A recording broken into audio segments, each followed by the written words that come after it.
بسم اللہ الرحمن الرحیم الحمدللہ والصلاة والسلام علی رسول اللہ وبعد۔ معزز ناظرین، السلام علیکم ورحمۃ اللہ وبرکاتہ۔ ہماری بات چل رہی تھی موسیٰ علیہ السلام کی۔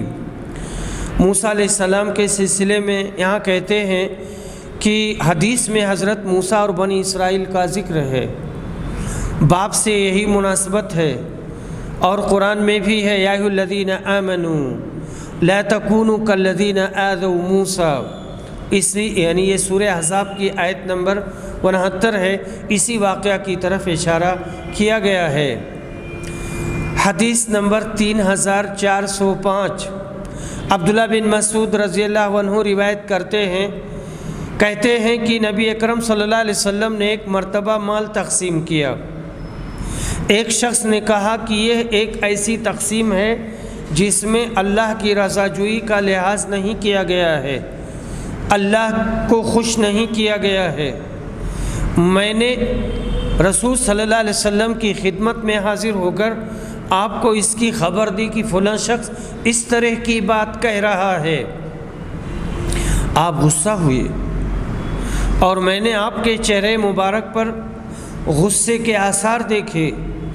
پھر کہا اللہ تعالی حضرت موسیٰ پر رحم کرے، ان کو اس سے بھی زیادہ تکلیف دی گئی تھی مگر انہوں نے صبر کیا۔ یہ کہنے والا ایک منافق تھا۔ نبی اکرم نے اس منافق کی بکواس پر صبر کیا اور اس بارے میں حضرت موسیٰ علیہ السلام کا ذکر فرمایا۔ یہی باب سے وجہ مناسبت ہے۔ باب قولہ یعکفون علی اصنام لہم، یعکفون دونوں ہے، وہ اپنے بتوں کی پوجا کر رہے تھے اور اسی صورت میں متبر ہے، اس کا معنی ہے تباہی، نقصان۔ سورہ بنی اسرائیل میں وَلِيُتَبِّرُوا کا لفظ آیا ہے، اس کا معنی ہے خراب کرنا۔ یدمروا ما علو، یہ علو غلبو کے معنی میں ہے، جس جگہ حکومت پائیں غالب ہوں۔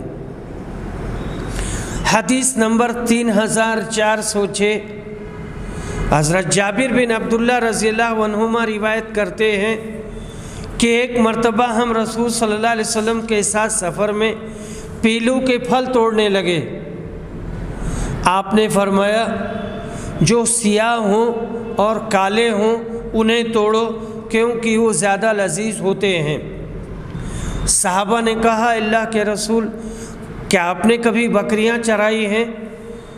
آپ نے فرمایا کوئی نبی ایسا نہیں گزرا جس نے بکریاں نہ چرائی ہوں، سارے انبیاء نے بکریاں چرائی ہیں۔ یہ حدیث متفق علیہ ہے۔ اس حدیث میں چونکہ سب پیغمبروں کا ذکر ہے تو ان میں حضرت موسیٰ بھی آ گئے، بلکہ نسائی کی روایت میں حضرت موسیٰ کا ذکر صراحت کے ساتھ موجود ہے۔ بکریاں ہر پیغمبر نے اس لیے چرائی ہیں کہ ان کے چرانے کے بعد پھر آدمیوں کے چرانے کا کام ان کو سونپا جاتا ہے۔ بعض نے کہا اس لیے کہ لوگ یہ سمجھ لیں کہ نبوت اور پیغمبری اللہ کی عطا کردہ ہے جسے وہ اپنے ناتواں بندوں کو دیتا ہے، یعنی چرواہوں کو۔ دنیا کے مغرور لوگ اس سے محروم رہتے ہیں۔ پیچھے ایک جگہ پر کہیں میں نے اس کی تفصیل کی تھی اور میں نے وہاں بتایا تھا کہ دراصل بکریاں سریع الانتشار ہوتی ہیں، یعنی بہت جلدی بکھرتی ہیں اور منتشر ہوتی ہیں۔ آدمی بکریوں کو اکٹھا کر کے ادھر آیا، ان کو سنبھالنے لگا اور ادھر والے بکریاں وہ سب بھاگ کر کے کھیت میں داخل ہو جاتی ہیں۔ اس سے کافی غصہ آتا ہے آدمی پر، لیکن وہ صبر کرتا ہے اور سب کو اکٹھا رکھتا ہے۔ اسی طرح سے انسان ہوتے ہیں اور انسانوں کو چرانا، انسانوں کی تربیت کرنا بکریوں سے کہیں زیادہ اہم ہوتا ہے۔ اسی وجہ سے یہاں پر سارے انبیاء کو یہ کام دیا گیا تھا کہ پہلے وہ بکریاں چرائیں، اپنی تربیت کریں، اپنے غصے پر کنٹرول حاصل کریں، حلم و بردبار بنیں، اس کے بعد میں پھر میدان عمل میں اتریں۔ باب وَإِذْ قَالَ مُوسَىٰ لِقَوْمِهِ إِنَّ اللَّهَ يَأْمُرُكُمْ أَن تَذْبَحُوا بَقَرَةً، وہ وقت یاد کرو جب موسیٰ نے اپنی قوم سے کہا کہ اللہ تعالیٰ تمہیں حکم دیتا ہے کہ ایک گائے ذبح کرو۔ اس کا مختصر واقعہ یہ ہے کہ بنی اسرائیل میں ایک شخص بڑا مالدار تھا جس کی لڑکی تھی اور ایک بھتیجا تھا۔ بھتیجے نے ورثہ اور لڑکی سے شادی کی طمع میں اپنے چچا کو قتل کر ڈالا اور لاش کو دوسری جگہ لے جا کر ڈال دیا۔ پھر صبح خود ہی شور و غل اور رونا پیٹنا شروع کر دیا، اور جہاں لاش کو ڈالا تھا وہاں کے رہنے والوں کے ذمے اس کا خون لگا دیا کہ انہی لوگوں نے ان کو قتل کیا ہوگا۔ اہل محلہ اس قصہ کو حضرت موسیٰ کے پاس لے گئے۔ آپ نے حکم دیا جو سورہ بقرہ کی آیات مذکورہ میں تفصیل کے ساتھ موجود ہے۔ امام بخاری نے اس بارے میں اپنی شرائط کے مطابق کوئی حدیث نہیں پائی، لہٰذا آیات قرآنیہ پر اشارہ کرنا کافی سمجھا۔ ان آیات میں مشکل الفاظ کی وضاحت بھی اسی سلسلے میں ہے۔ ابو العالیہ کہتے ہیں العوان نوجوان اور بوڑھے کے درمیان کے معنی میں ہے۔ فاقعون صاف، لا ذلول جسے کام نے نڈھال اور لاغر نہ کر دیا ہو، تثیر الارض وہ اتنی کمزور نہ ہو کہ زمین نہ جوت سکے اور نہ کھیتی باڑی کے کام کی ہو، مسلم صحیح سالم اور عیوب سے پاک ہو، لاشیہ داغی نہ ہو، صفرا اگر تم چاہو تو اس کے معنی سیاہ کے بھی ہو سکتے ہیں، اور زرد کے بھی اور کالے کے بھی، جیسے جمالتن صفر میں ہے، فداراتم بمعنی فاختلفتم تم نے اختلاف کیا۔ مزید معلومات کے لیے ان مقامات قرآن کا مطالعہ ضروری ہے، جہاں یہ الفاظ آئے ہیں، جہاں سے الفاظ لے گئے ہیں ان کو اچھے سے دیکھنا چاہیے۔ باب وفات موسیٰ و ذکرہ بعد، حضرت موسیٰ علیہ السلام کی وفات اور ان کے بعد کے حالات کا بیان۔ حدیث نمبر 3407، ابو ہریرہ رضی اللہ عنہ روایت کرتے ہیں کہ اللہ تعالیٰ نے حضرت موسیٰ کے پاس ملک الموت کو بھیجا۔ جب ملک الموت موسیٰ کے پاس آئے تو انہوں نے انہیں چانٹا مارا، کیونکہ وہ انسان کی صورت میں آیا تھا۔ ملک الموت اللہ رب العزت کی بارگاہ میں واپس ہوئے اور عرض کیا کہ تو نے اپنے ایک ایسے بندے کے پاس مجھے بھیج دیا جو مرنے کے لیے تیار نہیں ہے۔ اللہ نے کہا کہ دوبارہ ان کے پاس جاؤ اور کہو کہ اپنا ہاتھ کسی بیل کی پیٹھ پر رکھیں، ان کے ہاتھ میں جتنے بال اس کے آ جائیں ان میں سے ہر بال کے بدلے 1 سال کی عمر انہیں دی جائے گی۔ ملک الموت دوبارہ آئے اور اللہ کا فیصلہ بتایا۔ حضرت موسیٰ بولے اے رب پھر اس کے بعد کیا ہوگا؟ اللہ نے کہا پھر موت، پھر مرنا ہی ہے۔ حضرت موسیٰ نے کہا کہ پھر ابھی کیوں نہ آ جائے، ابھی کیوں نہ مر جائیں جب مرنا ہی ہے۔ حضرت ابو ہریرہ نے کہا کہ پھر حضرت موسیٰ نے اللہ تعالیٰ سے دعا کی کہ بیت المقدس سے مجھے اتنا قریب کر دیا جائے جہاں ان کی قبر ہو وہاں سے اگر کوئی پتھر پھینکنے والا پتھر پھینکے تو بیت المقدس تک پہنچ سکے۔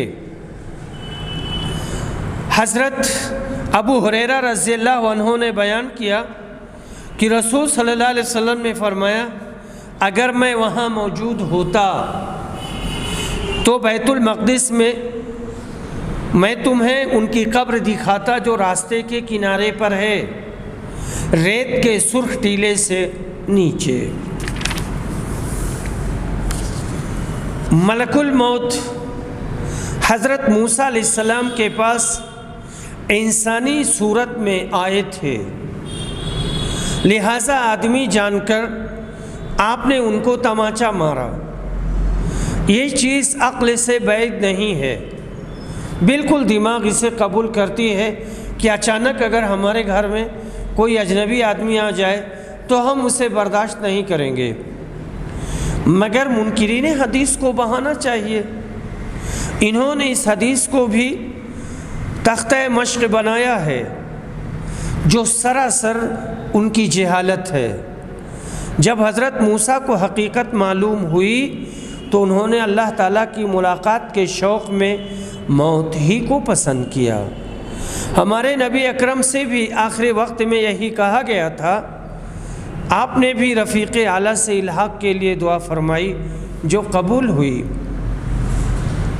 کہا گیا ہے کہ حضرت موسیٰ نے خود بیت المقدس میں دفن ہونے کی دعا اس لیے نہیں فرمائی کہ آپ کو بنی اسرائیل کی طرف سے خطرہ تھا کہ وہ آپ کی قبر کو پوجنے لگیں گے، جیسا کہ مشرکین کا حال ہے کہ اپنے انبیاء و صلحاء کے مزارات کو عبادت گاہ بناتے چلے آ رہے ہیں اور ان کی ہر طرح سے پرستش کرتے ہیں۔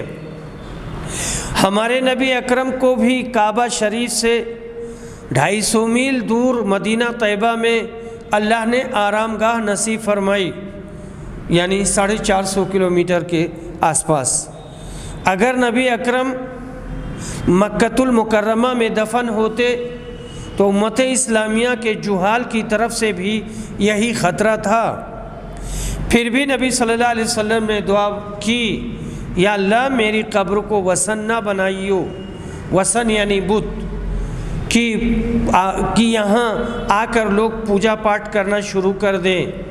اللہ نے آپ کی دعا قبول کی اور آج تک مسلمان نما مشرکوں کو وہاں آپ کی قبر کی پوجا کرنے کی ہمت نہیں ہے، اور 24 گھنٹے وہاں نگرانی ہوتی ہے، پولیس بھی رہتی ہے، مشائخ بھی رہتے ہیں، لوگ بھی رہتے ہیں۔ حدیث نمبر 3408، ابو ہریرہ رضی اللہ عنہ کہتے ہیں کہ مسلمانوں کی جماعت کے ایک آدمی اور یہودیوں میں سے ایک شخص کا آپس میں جھگڑا ہوا۔ مسلمان نے کہا، اس ذات کی قسم جس نے محمد صلی اللہ علیہ وسلم کو ساری دنیا میں معزز اور برگزیدہ بنایا، قسم کھاتے ہوئے انہوں نے یہ بات کہی تھی۔ اس پر یہودی کو تاؤ آ گیا۔ یہودی نے کہا، قسم اس ذات کی جس نے موسیٰ علیہ السلام کو ساری دنیا میں برگزیدہ بنایا، بزرگ بنایا۔ اس پر مسلمان نے اپنا ہاتھ اٹھا کر یہودی کو تھپڑ مار دیا۔ وہ یہودی نبی اکرم کی خدمت میں آیا اور اپنے اور مسلمان کے جھگڑے کی پوری تفصیل بتائی۔ رسول صلی اللہ علیہ وسلم نے اس موقع پر کہا، مجھے حضرت موسیٰ پر ترجیح نہ دیا کرو، لوگ قیامت کے دن بے ہوش کر دیے جائیں گے اور سب سے پہلے میں ہوش میں آؤں گا، پھر دیکھوں گا کہ حضرت موسیٰ عرش کا پایا پکڑے ہوئے کھڑے ہیں۔ اب مجھے معلوم نہیں کہ وہ بھی بے ہوش ہونے والوں میں سے تھے اور مجھ سے پہلے ہی ہوش میں آ گئے، یا انہیں اللہ نے بے ہوش ہونے والوں میں ہی نہیں رکھا تھا۔ اور اس سے پہلے پیچھے یہ بات آ چکی ہے کہ چونکہ یہ کوہ طور پر بے ہوش ہو چکے تھے اس لیے ان کو بے ہوش نہیں کیا گیا۔ فاللہ عالم۔ یعنی مجھ کو دوسرے نبیوں پر اس طرح فضیلت نہ دو کہ ان کی توہین نکلے۔ ایک نبی کی افضلیت و دوسرے کے بارے میں حقارت یہ ہے کہ ان کو چھوٹا کرنا، نیچا کرنا، یہ ٹھیک نہیں ہے اور یہ مناسب نہیں ہے۔ یا یہ حکم اس وقت کا ہے جب آپ کو یہ نہیں بتلایا گیا تھا کہ آپ جملہ پیغمبروں سے افضل ہیں، یعنی سارے پیغمبروں سے افضل ہیں، یا یہ مطلب ہے کہ اپنی رائے سے فضیلت نہ دو، جتنا شرع میں وارد ہوا ہے اتنا ہی کہو۔ حشر میں بے ہوش نہ ہونے والوں کا استثناء اس آیت میں ہے۔ وَنُفِخَ فِي الصُّورِ فَصَعِقَ مَن فِي السَّمَاوَاتِ وَمَن فِي الْأَرْضِ إِلَّا مَن شَاءَ اللَّهُ، یعنی جس وقت سور پھونکا جائے گا تو سب اہل محشر بے ہوش ہو جائیں گے مگر جس کو اللہ چاہے گا وہ بے ہوش نہیں ہوگا۔ ممکن ہے کہ حضرت موسیٰ علیہ السلام بھی اس استثناء میں شامل ہوں، یعنی ان کو الگ کر لیا گیا ہو اور یہ بے ہوش نہ ہوئے ہوں۔ حدیث نمبر 3409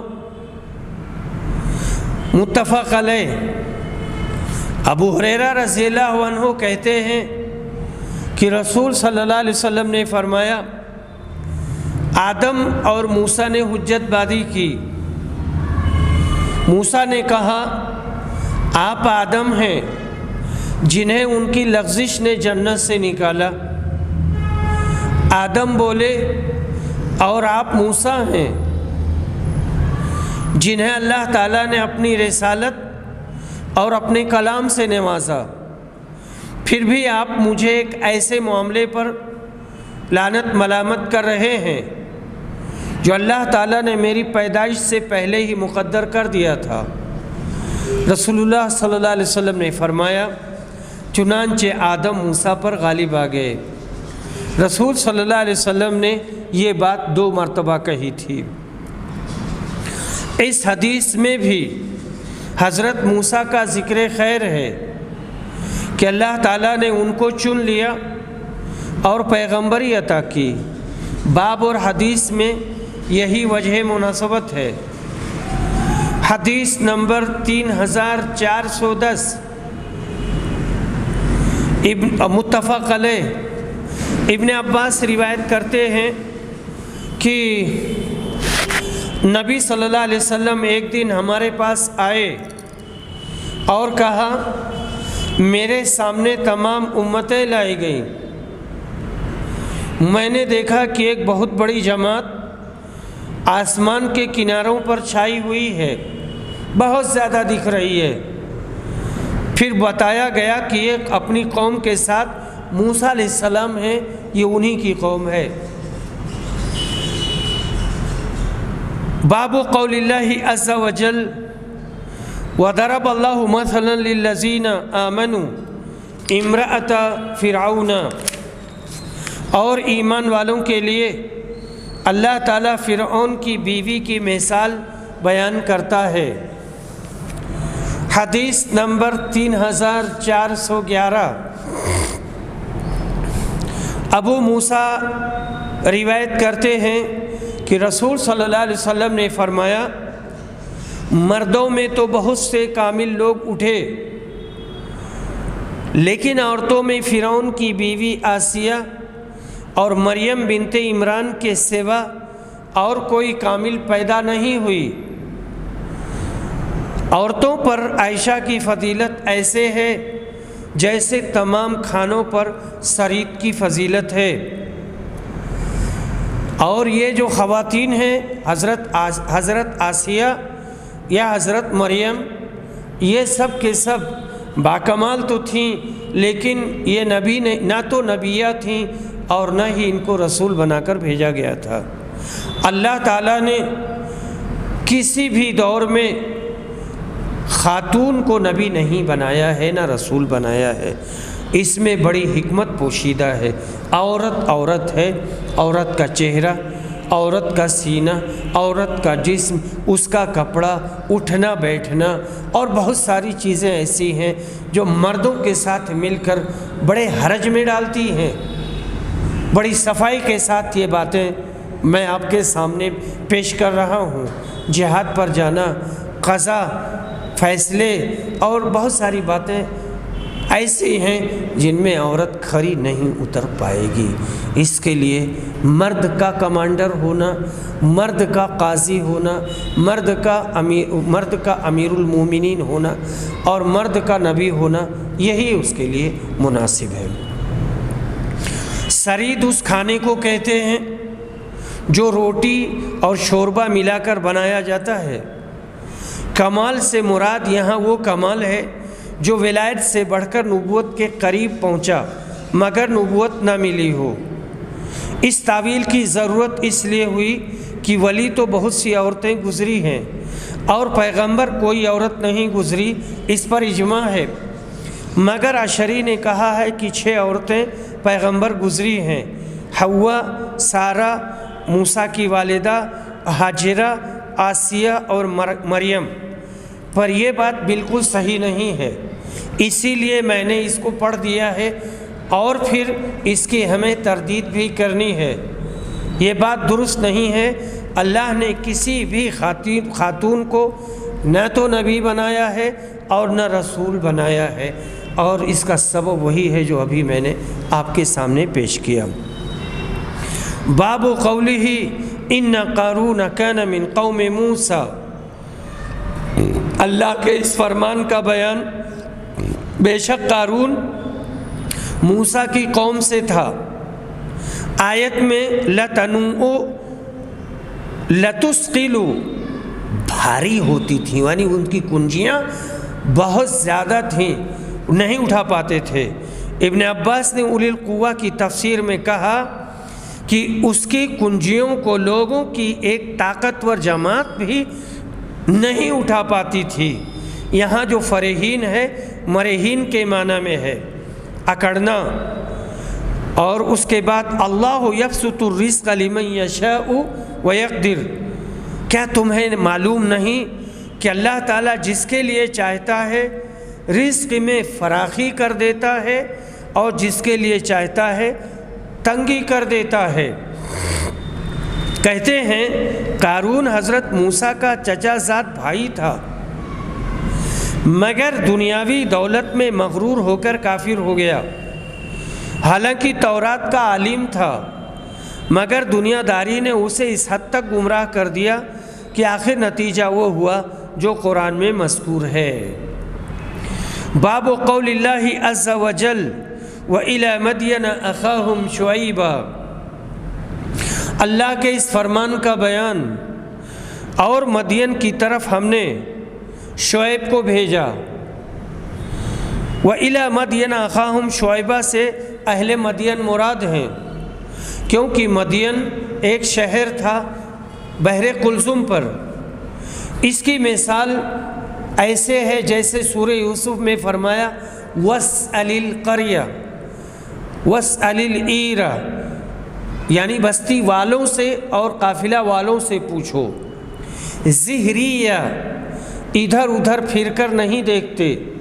عرب لوگ جب ان کا کام نہ نکلے تو کہتے ہیں ظہرت حاجتی وجعلتنی زہریہ، تم نے میرا کام پس پشت ڈال دیا یا مجھ کو پس پشت کر دیا۔ زہری اس جانور یا ظرف کو کہتے ہیں جس کو تم اپنی قوت بڑھانے کے لیے ساتھ رکھو۔ مکانتکم اور مکانکم دونوں کا معنی ایک ہے۔ لم یغنو، زندہ نہیں رہے تھے، وہاں بسے ہی نہ تھے۔ سورہ مائدہ میں ہے فلا تاسا، رنجیدہ نہ ہو، غمگین نہ ہو۔ سورہ آراف میں آسا، رنجیدہ ہوں، غم کروں۔ حسن بصری رحمہ اللہ کہتے ہیں سورہ ہود میں کافروں کا جو یہ قول نقل کیا گیا ہے، انک لانت الحلیم الرشید، تو یہ کافروں نے ٹھٹھے کے طور پر کہا تھا، مذاق کے طور پر کہا تھا۔